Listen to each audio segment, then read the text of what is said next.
ಮಧ್ಯಾಹ್ನ ಊಟಕ್ಕೆ ತೆರಳುತ್ತಾ ಇದ್ದಾಗ ವೇಗವಾಗಿ ಬಂದ ಬೈಕ್ ಡಿಕ್ಕಿ ಹೊಡೆದ ಪರಿಣಾಮ ಯುವತಿ ಮೃತಪಟ್ಟಿರುವಂತಹ ಘಟನೆ ಬೆಂಗಳೂರಿನಲ್ಲಿ ನಡೆದಿದೆ.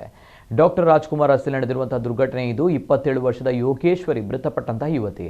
ಬ್ಯಾಂಕ್ ಉದ್ಯೋಗಿಯಾದ ಯೋಗೇಶ್ವರಿ ತಮ್ಮ ಸಹೋದ್ಯೋಗಿಯೊಂದಿಗೆ ರಸ್ತೆ ದಾಟಿ ಎದುರಿಗಿದ್ದ ಹೋಟೆಲ್ಗೆ ಊಟ ತರಲು ಹೋಗ್ತಾ ಇದ್ಲು. ರಸ್ತೆ ದಾಟುವಾಗ ವೇಗವಾಗಿ ಬಂದ ಬೈಕ್ ಯೋಗೇಶ್ವರಿಗೆ ಡಿಕ್ಕಿ ಹೊಡೆದಿದೆ. ಪರಿಣಾಮ ತೀವ್ರವಾಗಿ ಗಾಯಗೊಂಡಿದ್ದ ಅವರನ್ನು ಕೂಡಲೇ ಖಾಸಗಿ ಆಸ್ಪತ್ರೆಗೆ ದಾಖಲಿಸಲಾಯಿತಾದರೂ ಕೂಡ ಚಿಕಿತ್ಸೆ ಫಲಿಸದೆ ಮೃತಪಟ್ಟಿದ್ದಾರೆ. ಬೈಕ್ ಸವಾರ ದೀಪನ್ ತಲೆಗೆ ಪೆಟ್ಟಾಗಿದ್ದು ಆಸ್ಪತ್ರೆಯಲ್ಲಿ ಚಿಕಿತ್ಸೆ ಪಡಿತಾ ಇದ್ದಾರೆ. ರಾಜಾಜಿನಗರ ಪೊಲೀಸರು ಪ್ರಕರಣ ದಾಖಲಿಸಿಕೊಂಡಿದ್ದಾರೆ.